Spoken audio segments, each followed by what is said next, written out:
Em nome do Pai, do Filho e do Espírito Santo. Amém. O martírio de Estevão, que ouvimos na primeira leitura, nos mostra bem o contexto no qual os nossos primeiros irmãos e irmãs cristãos viviam naquele momento. Em meio à perseguição e o sofrimento, Estevão manteve sua fé viva e sua esperança em Deus. Seguir o caminho do amor levou Estevão a encontrar forças, paz, mesmo diante da morte, e perdoar aqueles que o apedrejavam, dizendo: Senhor, não leve em consideração os seus pecados. O proto-mártir Estevão, o primeiro mártir Estevão, confiou em Deus até o fim. Desta mesma forma, precisamos refletir o que nos leva a dar espaço ao Espírito Santo em nossa vida. Como podemos permitir o agir de Deus em nossas vidas? A oração, a leitura bíblica e a reflexão são já um bom caminho para isto.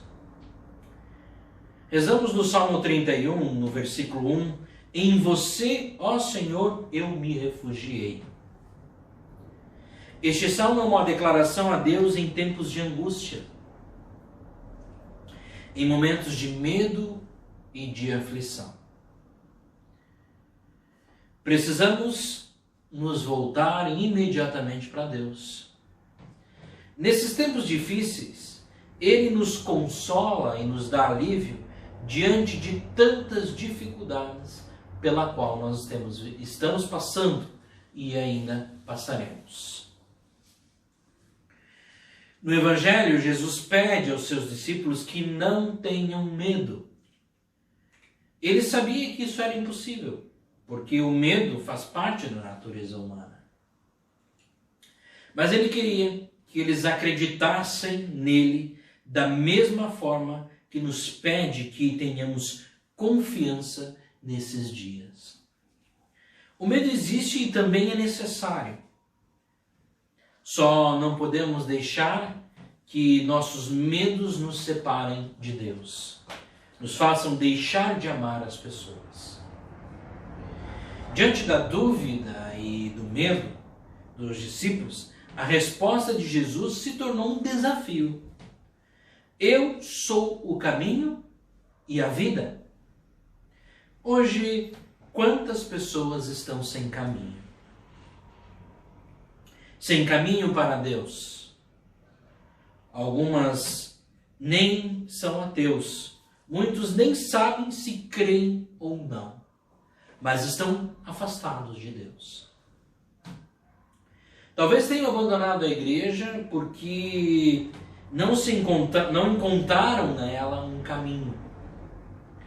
Muitas pessoas não encontram acolhimento e não se sentem bem por algum motivo. Talvez até por serem excluídas, pelo seu modo de ser, de pensar ou de agir.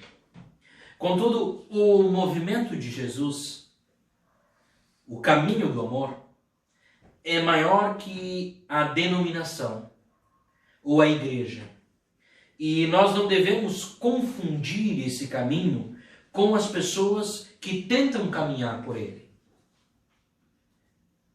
que não seguem verdadeiramente esse caminho.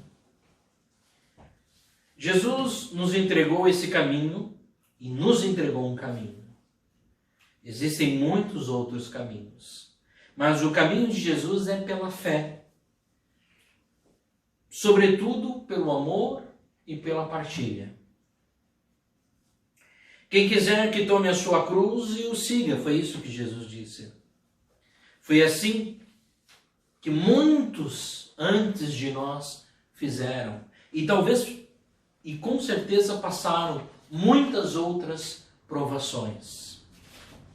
Caminhemos sobre a luz de Deus, que renova todas as coisas. Não precisamos perder tempo, porque o chamado é imediato e vem direto do Cristo, através de nosso coração. ouçamos a voz de Deus que nos fala. Ouçamos o Espírito Santo que nos diz que devemos nos colocar no caminho e no seguimento do amor de Cristo.